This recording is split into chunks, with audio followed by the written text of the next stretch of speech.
창세기 16장 7절에서 14절 말씀입니다.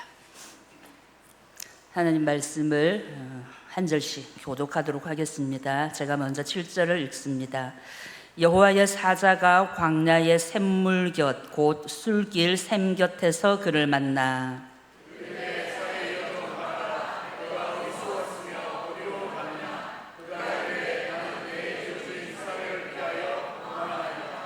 여호와의 사자가 그에게 이르되 내 여주인 내게로 돌아가서 그 수하에 복종하라.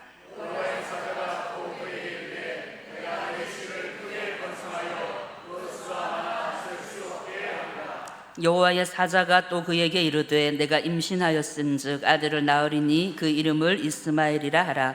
이는 여호와께서 내 고통을 들으셨음이니라.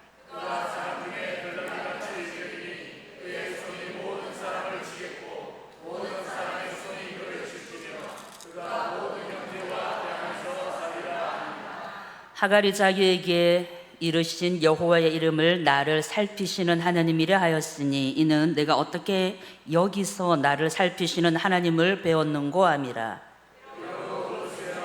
벨라 헤로이라 불렀으며 그것은 가데스 벳사이에 있더라. 아멘. 할렐루야. BTS보다 더 높으신, 더 위대하신 하나님을 찬양하는 자리에 나오신 우리 새날의 모든 성도들 환영하고 축복합니다. 하나님께서 각자에게 주시는 귀한 은혜가 있길 바라고 한 주간에 참 여러 가지 모양으로 삶을 살고 또 고단함도 있으실 텐데 예배함으로 하나님이 주시는 그런 영적인 충전 또 육적인 그런 회복이 일어나는 밤 되기를 원합니다.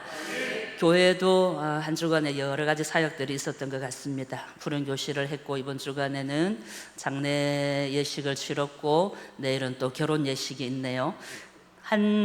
어떤 인생 또 사람의 삶이 참 그런 것 같습니다.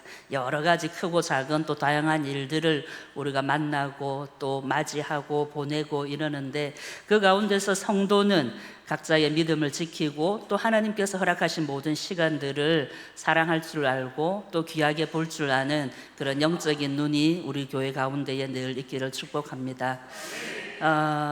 우리가 유달리 본다라는 말을 많이 하지요. 그냥 단순히 누군가를 쳐다본다도 영어로 see 해서 그냥 눈으로 본다는 것도 있고 옷을 입어본다, 음식 맛을 본다, 체험해본다, 참 본다라는 말을 많이 붙이고 사용하는 것 같습니다. 오늘 말씀에 하나님께서 보신 한 여인이 등장하는데 그 여인의 삶을 통하여서 그 여인에게 찾아온 하나님을 통하여서 오늘 밤 각자에게 주시는 마음을 받고 또 지금 이 순간에 나를 보시는 하나님의 얼굴을 보고 하나님의 음성을 듣는 그런 은혜 있기를 축복합니다. 사람들이 주연에 많이 집중을 하지요. 주연의 모든 드라마나 책이나 영화나 주연이 높아 보이지만 하나님은 주연에만 관심이 있으신 분이 아니라 그 수많은 조연들 또 이름 내지 못하지만 그 어느 한쪽 구석에 있는 그 조연까지도 하나님은 다 보시는 하나님이십니다. 오늘 성경의 하갈이 바로 그 조연과도 같은 어쩌면 자기 집에 모시고 있는 주인조차도 그녀의 이름을 불러주지 않았지만 하나님은 그녀의 이름을 분명히 아시고 불러주셨다는 것입니다. 이야기는 이렇습니다. 우리가 읽지는 않았지만 창세기 16장에 들어와서 사라가 이제 아기를 낳지 못하고 있습니다. 75살이 됐고 이제 10년째 그 땅에서 살고 있는데 1년, 2년은 그나마 견딜만 했습니다. 하나님의 약속이 있었으니. 그러나 4년이 지나고 5년이 지나고 10년이 지나다 보니 하나님께서 약속하신 그것은 어쩌면 잘못되었는 건지도 모르겠다. 내가 잘못 생각을 했거나 내가 잘못 음성을 들었거나 하나님의 계획은 다른 곳에 있지도 않을까 하는 마음이 이 사라의 마음에 들기 시작합니다. 당시 고대 근동의 여인이 출산하지 못하는 것은 굉장히 힘든 일이었고 또 게다가 이제 나이는 점점 들어가고 이방 땅에서 하나님은 분명히 남편을 통하여서 내가 너로 큰 민족을 이루게 한다고 하셔놓고 10년이라는 이 세월을 허송세월로 하게 하시나 왜 이런 일들을 나에게 허락하시나, 그런 자기를 향한 끊임없는 질문과 때로는 하나님을 향한 원망과 여러 가지 감정들이 이 여인을 사로잡았을 것입니다. 그런데 어느 날 좋은 생각이 납니다. 자기 딴에서는 굉장히 묘수라고 여겼겠지요. 아, 나에게 여종이 있지. 그 여종을 남편에게 주어서 아이를 낳게 해야 되겠다. 남편의 아이니까, 또 주인의 아이니까 당연히 자기 아이가 되는 거죠. 당시 그것은 하나의 문화였기 때문에 전혀 이상한 것이 아닙니다. 주인마님이 아이를 낳지 못하면 새로운 후처를 드린다든지 또 아이를 낳을 대리모를 쓴다든지 하는 것은 당시 지방에서는 굉장히 자연스러운 일이었던 거죠. 그래서 사라 역시 하나님 앞에 묻지 않고 당연히 그 문화를 쫓아서 당연히 자기의 생각이 옳을 것이다 라고 여겨서 남편 아브라함에게 이야기합니다. 나의 종 여종이 있으니 이 여종을 당신에게 들어가게 하고 아이를 낳게 하자. 근데 아브라함 역시나 그 사라의 말에 반대하지 않습니다. 이 분명히 어쩌면 깊이 쳐다보면 하나님께서 허락하신 게 아닌데 말입니다. 오케이 합니다. 그래서 그 여종을 남편에게 들어가게 하고, 참 이게 웬일입니까? 쉽게 임신을 한 겁니다. 그러니까 이건 하나님의 뜻일 수 있겠구나. 하나님께서 이 방법을 통하여서 우리 가문 가운데에 자식을 주시고 또 민족을 이루시게 하나보다, 이런 마음이 들었겠죠. 그러나 그런 기쁨과 또 어떤 희망적인 마음도 잠시 사례는 이 여종이 밉기 시작했습니다. 여성 성도들, 질투요, 시기, 이런 마음들이 올라오는 겁니다. 배가 조금씩 불어오는 그 모습이 꼴도 보기 싫습니다. 내 아이가 될 수도 있다고 여겼지만 그 하갈이 임신을 해서 잘 생활하는 것을 보니 너무너무 눈을 꼬십스럽, 눈을 뭐라죠? 눈꼬시럽다. 눈을 꼬시고 너무너무 이제 보기 싫은 겁니다. 그래서 이게 굉장히 히스테리가 일어나고 신경질이 일어나서 남편에게 이제 도대체 이거 무슨 일이냐? 왜 저 여자, 이제 아브라함도 아기를 가졌으니까 잘해줬을 거 아닙니까? 여종일 때, 여종이 지금도 여종이지만 그냥 여종일 때 하고, 또 임신을, 자기 아이를 임신을 했을 때랑 보는 눈이 달랐을 거고, 아유 좋은 거 먹었으면 좋았을 거고, 아마 사라보다 좀 더 맛있는 것을 줬을 수도 있겠죠. 그런 일을 통하여서 이 사라의 어떤 시기와 질투가 하늘을 찌릅니다. 그리고는 그 질투는 결국 이 하갈에게 가는 거죠. 여기에서 학대하다라는 뜻은 단순히 심리적인 학대뿐 아니라 원어로 보면 육체적으로 때린 것도 포함되어 있습니다. 그러니까 뭐 밀쳤다든지 손바닥으로 등을 때렸다든지 이런 것도 어쩌면 포함되었을 수도 있을 것 같습니다. 그래서 하갈이 견디다 못해 결국 도망을 쳤습니다. 그리고 이제 7절에 이제 이르게 된 거죠. 도망을 막상 집에서 나오다 보니 갈 데가 있어야죠. 뭔가를 짐을 잔뜩 꾸려 나오거나 자기의 살림 미천을 조금 챙겨서 나온 게 아니라 그저 그 주인 마님의 눈을 피해서 외롭고 쓸쓸하지만 그 길을 나와서 애굽으로 갑니다. 하갈이 애굽의 여인이라는 것은 이전에 아브람과 또 사라가 애굽으로 내려갔잖아요. 그때 바로가 사라를 눈여겨보고 철을 삼으려고 했을 때에 하나님이 이제 막으시고 결국 못하게 됐고, 그때에 아브라함에게 굉장한 많은 선물을 줬다고 성경은 기록하는데, 그때 그 바로 궁에 있던 가장 어쩌면 총명하고 또 총기도 있고 예쁜 여종을 이 사라에게 줬던 것 같습니다. 그래서 그 길을 함께 이제 따라온 거죠. 하갈의 입장을 한번 봅시다. 하갈은 본인이 이 애굽을 떠나서 다른 곳으로 간다고는 생각지도 못했을 것입니다. 막 건장한 또 성인도 고향을 떠난 것은 참 쉽지 않은데 자기가 비천한 신분이어서 이 따라가는 그 마음이 어떻겠습니까? 부모님도 떠나야 되고 자기도 꿈이 있었을 거 아니에요. 비록 노예로 살지만 그 애굽에서 좋은 신랑감을 만나서 결혼도 하고 싶었을 때고, 자녀도 낳고 행복한 가정을 꾸리고 내가 지금은 노예로 살지만 언젠가는 자유의 몸이 될 수 있지 않을까, 이런 마음이 분명히 있었을 거예요. 그러나 그 노예는 다른 지방으로 지금 끌려가서 자기가 원치 않는 생활을 합니다. 아침에 일어나서 밥을 지었겠죠. 주인 마님 비위를 맞췄겠죠. 옷을 입었겠죠. 여러 가지 살림살이를 하고 또 그 주인 밑에서 살기 위해서 막 몸부림쳤을 거예요. 그런데 어느 날 자기가 원하지도 않았는데 아브라함의 아이를 낳기 위해서 그 일을 하게 하고, 그런 일을 하는 동안 이 하갈의 어떤 감정적인 변화들도 굉장했을 것 같습니다. 그런데 감히 말 못하죠. 종의 신분이고, 그리고 또 덜컥 아기도 쉽게 가지다 보니 자기 마음에는 또 다른 희망이 생겼는지 모릅니다. 이제 내가 더 이상 노예로 살지 않아도 되구나, 내가 이제 이 아이를 낳아서 잘 기르는 또 후처가로서 살 수도 있겠구나 하는 마음이 있었겠죠. 그래서 조금 어깨에 힘이 들어갔는지도 모르겠지만 또 원하지 않는 도망자의 신세가 되고 맙니다.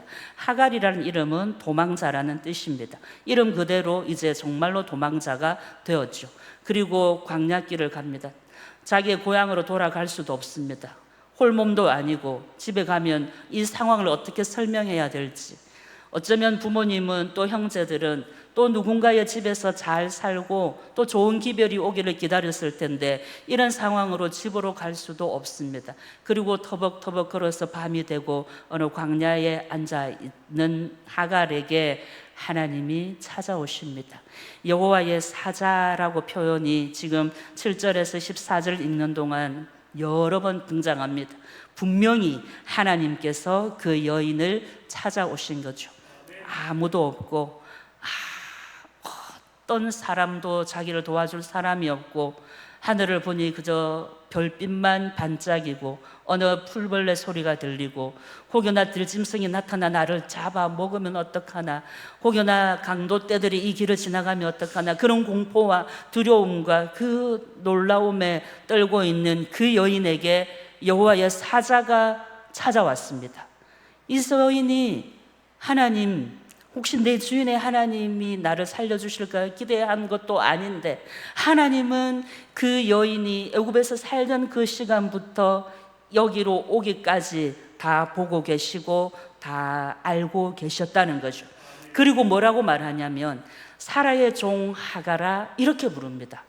한 번도 이름을 제대로 불림을 받은 적이 없는데 여호와의 사자가 나타나서 사라의 종 하갈아, 자기 이름을 부르는 그 순간 이 여인의 마음이 다 녹아져 버립니다. 내 이름을 아는 분이 계시다니, 내가 한 번도 이름을 제대로 불림 받은 적이 없는데 나의 이름을 아는 누군가가 불러주고 너가 어디서 와서 어디로 가느냐랍니다.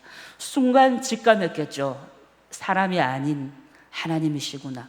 어쩌면 내 주인이 그렇게 예배하던 여호와 하나님이 오늘 이 밤 이 광야길에 나에게 오셨구나 하는 마음이 그녀를 따뜻하게 했는지도 모르겠습니다. 그래서 대답합니다. 내가 나의 주인에게서 도망하여 왔나이다 라고 말합니다. 어디서 가는지는 말 못합니다. 지금 어디로 가야 하는지 자기도 모르기 때문입니다. 목적도 없이 그냥 이 광야길에 그냥 턱하니 앉아 있습니다. 그에게 하나님께서 말씀하시기를 너 주인에게로 돌아가라 합니다. 다시 돌아갈 힘이 과연 이 여인에게 있을까요? 다시 돌아가고 싶을까요? 그리고 하나님은 다시 돌아갈 뿐 아니라 가서 너가 살아 너의 주인에게 복종하라 합니다.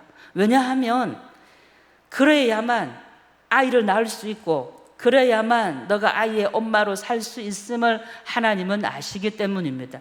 그 아이를 낳아야만 그 가정의 일을 너가 해야 할 일을 하는 것이고 너의 어떤 마음적인, 너의 육체적인, 너의 영적인 어떤 모든 부분들이 변화될 거라는 것을 하나님은 아신 거죠. 그녀의 정체성을 분명하게 드러내시고 다시 돌아가라 하십니다. 그 말을 듣는 순간 덜컥 겁도 나게 하죠. 또 다시 돌아갔을 때에 나에게 엄청난 심한 고통과 학대가 있지 않을까도 싶었겠죠. 그러나 그녀는 아니었습니다. 돌아갈 힘이 왠지 솟아나기 시작했습니다.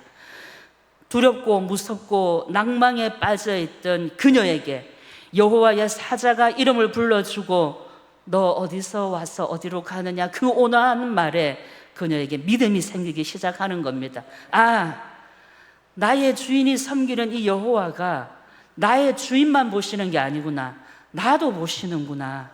나같이 연약하고 나같이 아무짝에도 쓸모없는, 어쩌면 한 가정에 그냥 종으로서 평생 살다가 죽을 수밖에 없는 비천한 나에게도 하나님이 오시구나, 하나님이 나를 보시구나 하는 마음이 생겨나기 시작합니다. 그래서 돌아갈 수 있을 것 같습니다. 가서 엎드리라면 엎드리고, 가서 어떤 환경은 바뀌지 않겠지만 이제 자기에게는 믿음이 생기고 하나님을 만났기 때문에 확신이 생기고 그 모든 두려움에서 소망이 되는 은혜를 경험했기 때문에 갈 수 있었다는 거죠. 그동안 살아온 우리의 모든 세월이 이렇지 않습니까? 우리가 때로는 나만의 광야를 경험하기도 하였고 여러 가지 어려운 상황도 있었지만 하나님께서 고비고비마다 순간순간마다 은혜를 주셨기에 내가 이 자리에 있는 거죠. 그것이 우리가 고백해야 할 믿음이고 그것이 내가 불러야 할 찬송입니다. 이것이 나의 간증이요, 이것이 나의 찬송일세.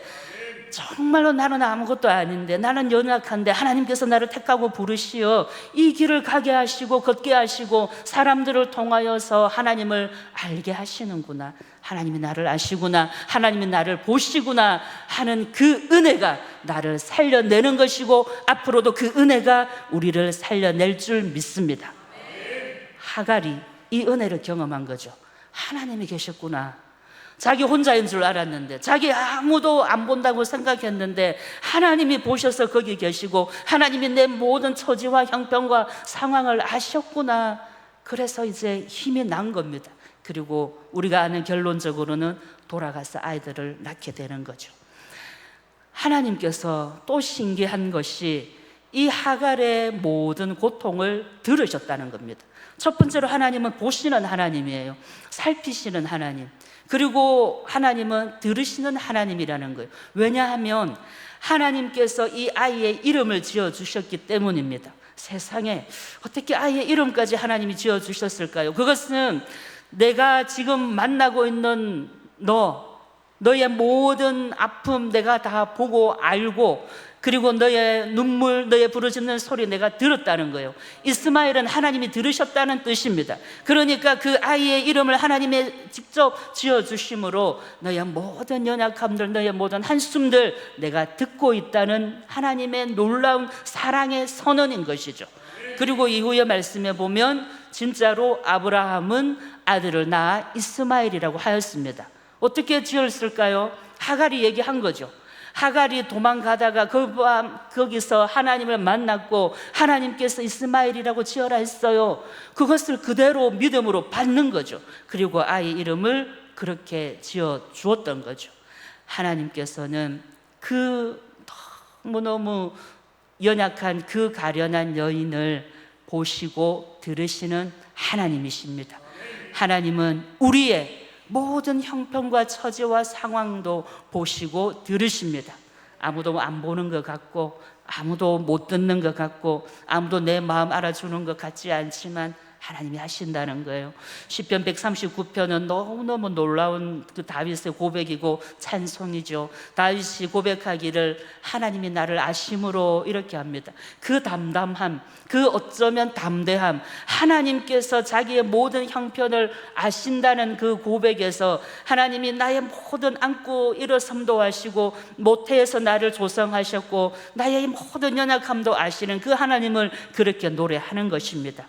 우리 역시 신앙생활을 하면서 나를 아시는 하나님, 나에게 오신 하나님, 나를 살피시는 그 하나님이 날마다 나를 두르고 또 둘러서 그 은혜로 우리가 살아가야 될 줄 믿습니다. 제가 참 좋아하는 권사님 한 분이 계시고 이분이 저를 위해서 기도를 참 많이 해주시는데 이분이 딸이 많습니다. 몇 명일까요? 7명 누가 얘기했어요? 오, 곽원희 집사님 밑에 자판기에서 과자 하나 빼드세요. 지금 7명 딸. 왜 7명까지 낳았느냐? 아들 낳으려고. 아들. 그 시 부모님과 남편이 학대, 정서적 학대, 언어적 학대, 말로 다 할 수 없었답니다. 정말로 첫째가 딸이었고 둘째, 셋째 되니까 아이를 낳았다고 기별을 해도 보러 오지도 않을 만큼 그렇게 심하게 이야기를 하고, 아들을 낳는다는 뭐 조선 팔도의 약은 다 해오고 그만큼 스트레스를 받고 살으셔서 병을 얻으신 거죠. 그리고 그 전에 이 딸들이 먼저 신앙생활을 하게 되어서 주일학교를 보냈다고요. 본인은 열심히 불자, 뭐 남해 보리암, 대구 팔공산 안 간 데가 없었대요. 그런 데 가서 정말로 빈 이분이 정말 육체적으로 어려움을 당하고, 이제 그때는 막내 아이가 한 초등학생 정도였다고 해요. 그래도 그때까지 이 남편도 이 정서적인 어떤 말은 끊이지가 않았다고요. 아들을 하나도 못 낳은 어떤 여인, 이렇게 그 스트레스가 얼마나 심했겠어요. 그래서 병을 얻고, 이제 큰 딸들은 이미 이제 성인이 되었으니까 그 딸들이 이렇게 막 이렇게 병간호를 하는 이런 상황에 놓였을 때에 어느 날 밤에 병실에 이제 딸이 볼일을 보고 부산에 내려가고 혼자서 이렇게 있는데 자기의 입술에서 하나님, 내 딸이 믿는 하나님, 만약에 하나님이 나를 살려주시면 내가 죽을 때까지 교회 봉사하겠습니다, 이렇게 했대요. 자기가 생각해서 한 말이 아니고 그 밤에 그냥 자기도 모르게 그 말이 툭 튀어나왔다는 겁니다. 그리고 그 말을 하고 이제 병세가 정말 좋아지고 다시 집으로 내려와서 그 주일에 교회로 갔습니다. 성경책을 딸이 주었는데 당시에는 지금 뭐 몇십 년 전이니까 그 교회를 간다고 말도 못하고 신문지에 성경책을 싸서 품고 그렇게 교회 갔대요. 근데 이 권사님이 너무너무 잘하시는 게 뭐냐? 요리하시는 거. 그리고 2, 3년 정말 다니시다가 이분이 그 교회 주방을 맡으신 거예요.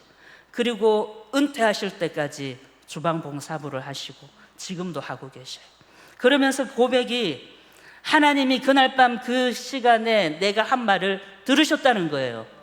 하나님이 나의 어떤 소원 같은, 내가 소원인지도 모르고 한 그 말을 하나님이 들어주셨다는 거예요. 그래서 몸이 너무 아픈데 교회만 오면 괜찮다는 거예요. 할렐루야. 우리도 교회만 오면 나아지는 은혜가 있기를 축복합니다. 정말 아파서 오늘 뭐 교회 가서 할 수 있겠나 이런데 교회 가서 오면 힘이 나고 그 주방 일을 쳐내는 거예요. 그분이 고백하는 하나님이 하갈의 하나님인 줄 믿습니다.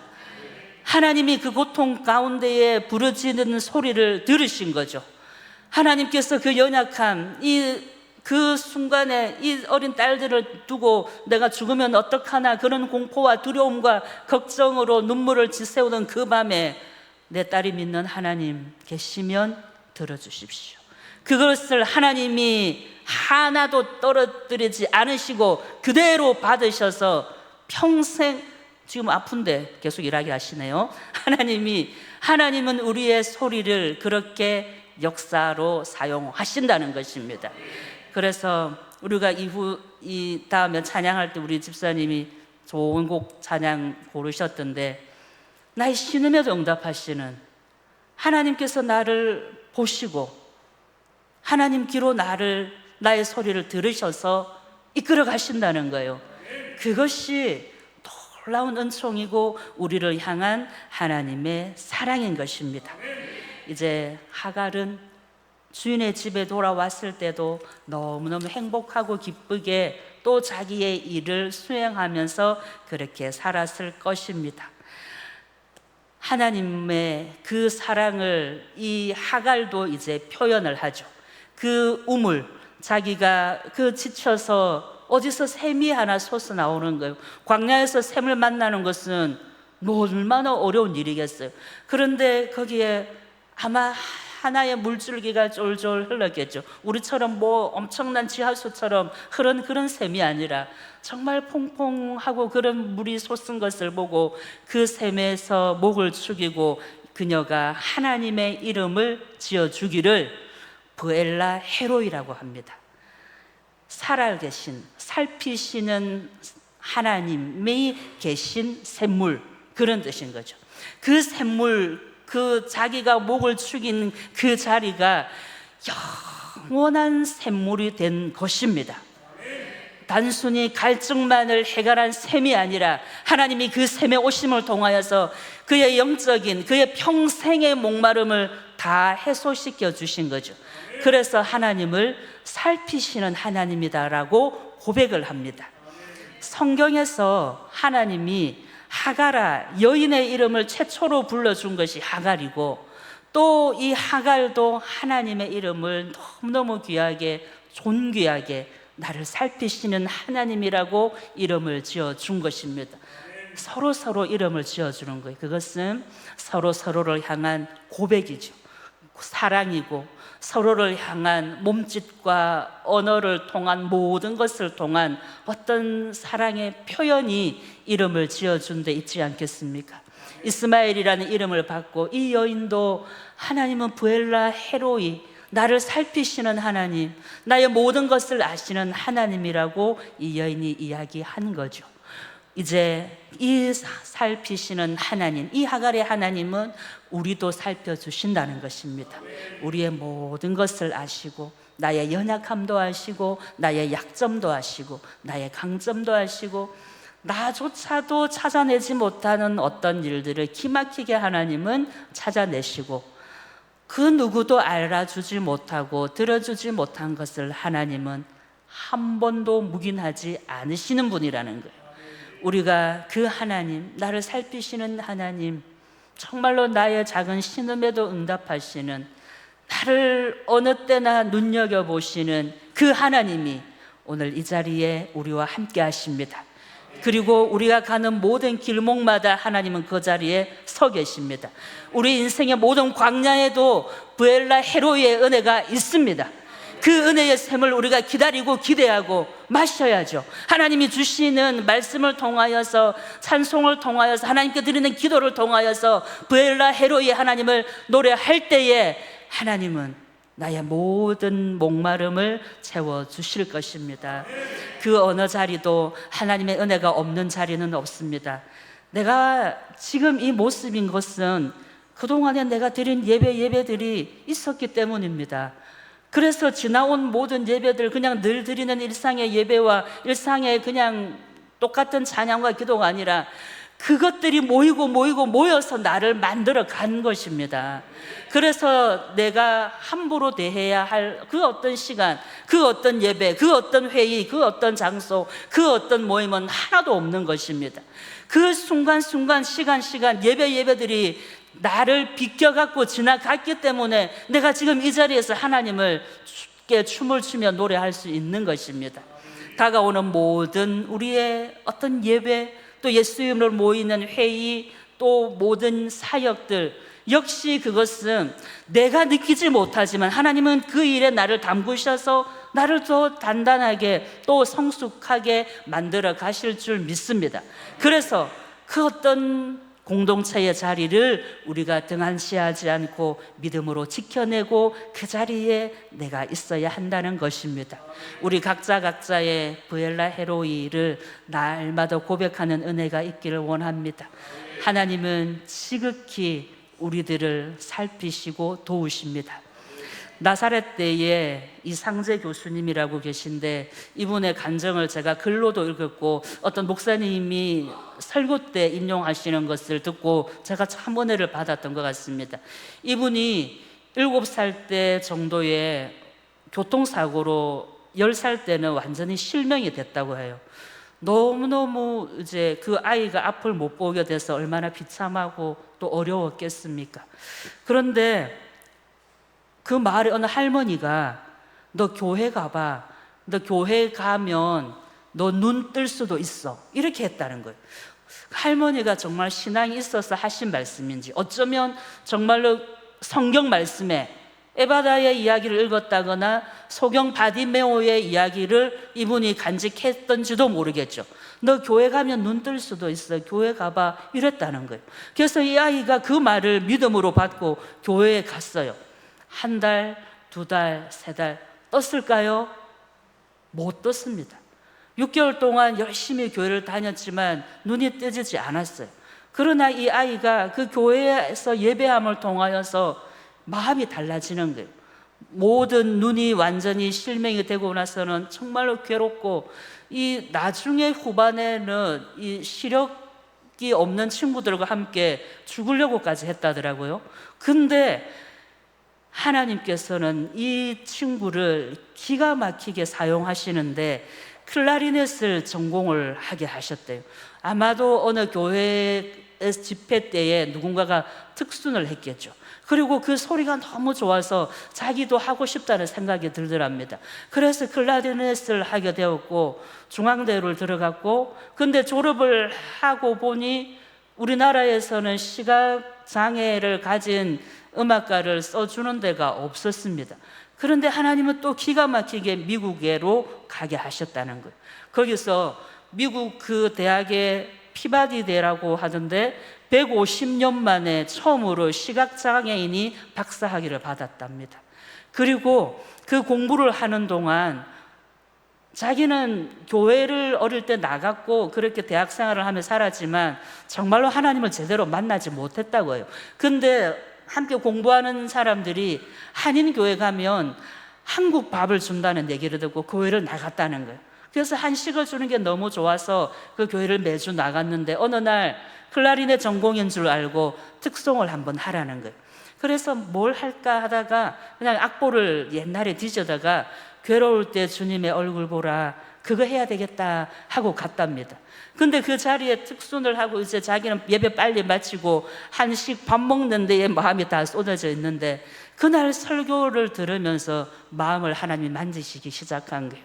자기가 어떻게 이 자리까지 왔으면 앞에 보이지 않는 이 시각장애를 가지고 미국까지 와서 공부한 이 일들이 자기가 생각해도 기막힌데, 가만히 설교 내용을 듣다 보니 어쩌면 하나님께서 그 어린 시절 그 예배당에 울는 나를 보신 게 아닐까, 그 불쌍한 나를 하나님께서 살펴주신 게 아닌가 하는 마음이 들더랍니다. 그래서 설교 시간 내내 마음이 울렁이고 눈물도 나고, 이러다가 설교를 마치고 특순을 괴로울 때 주님의 얼굴을 보라 했는데, 교회에 오기 전에 그 곡은 그냥 좋은 악보, 좋은 음을 가져서 그냥 멜로디로 해야겠다 했는데, 그날 오신 하나님을 만나고 그 말씀을 듣고 나서 하나님이 그 옛날 나에게 오셨구나, 지금까지도 함께 하셨구나를 깨닫고 그 괴로울 때 주님의 얼굴을 보라 그 곡을 클라리넷으로 연주하는데 거기 있던 모든 회중들이 펑펑 울었다는 거예요. 고백이 담긴 그 악기가 얼마나 하나님께 영광이 되었겠으며 거기 있는 그 수많은 사람들을 울렸겠습니까? 이 이상재 교수님이 고백한 하나님도 살피시는 하나님, 가련한 자기를, 불쌍한 자기를 정말로 보신 하나님이었다는 거죠. 하나님은 그렇게 구석구석에서 숨죽여 있기도 하고 때로는 아무에게도 말할 곳이 없어서 하나님 이 상황 보이시나요? 할 때가 저도 참 많습니다. 그럴 때 하나님이 오시는 거죠. 우리 각자가 주님의 이름을 부르는 그 자리에 하나님이 아시고 살펴주시는 줄 믿습니다. 그 믿음으로 우리가 살아내는 거죠. 무엇으로 살겠어요? 우리가 살고 있는 이 세상은 하루에도 수만 가지 일이 오고 가고 여러 가지 사건 사고가 일어나고 혹여나 무슨 일을 당할지 모르는 이 험악한 세상을 우리가 무슨 힘으로 살겠습니까? 하나님께서 나를 아시고 살피시고 나를 도우시는 분, 내가 그 하나님을 의지할 바위이시고 피난처시고 산성이시고 하나님만이 나의 도피처라는 고백이 나를 살려내게 하고 그 고백에 하나님이 은혜 주시는 거죠. 사랑하는 새날의 모든 성도들, 모든 차세대 우리 자녀들, 하나님이 우리의 인생을 이끄시고 사랑하는 자녀들의 삶을 주목하심을 날마다 고백하길 원합니다. 오시는 하나님, 살피시는 하나님이 우리의 하나님임을 날마다 고백하고, 하갈의 하나님, 그 브엘라 헤로이, 내 삶의 광야의 브엘라 헤로이 되시는 하나님으로 모든 삶을 넉넉히 이기고, 앞으로 주어지는 모든 어떤 상황도, 어떤 시간도, 어떤 순간도, 어떤 만남도 하나님의 은혜가 있어서, 살피시는 놀라운 은총이 있어서 값지게 믿음으로 당당하게 승리해내시길 축복합니다. 이 시간 다 함께 기도할까요? 오늘 주신 말씀 붙잡고 하갈의 하나님이 나의 하나님임을 고백합니다. 나의 능력으로 사는 것 같지만 사실은 그렇지 않고 하나님께서 연약한 우리를 붙드셔서 살아가는 줄 믿습니다. 그래서 우리는 우리의 광야에서 하나님을 만날 수 있는 것입니다. 어떤 상황에서도 하나님을 잊지 않겠습니다. 하나님께 모든 것이 달렸습니다 고백하며 우리의 광야에서 주님 만나길 원합니다. 하나님께서 그곳에 오셔서 우리의 이름을 부르시고, 내가 너를 보고 내가 너를 듣고 있어 라고 말씀하시는 그 음성을 우리가 듣기를 소망합니다. 오늘 이 밤에 우리가 어떤 광야가 있습니까? 내 삶의 광야에 브엘라 헤로이를 경험하기를 원합니다. 하나님 만나 주시옵소서. 하나님 분명히 그 놀라우신 살피시는 하나님의 은혜로 나를 이끌어 주시고, 우리 자녀들을, 우리 가족을, 우리 교회를 이끌어 주십시오. 이런 마음으로 간절히 주의 이름으로 기도하겠습니다. 주여.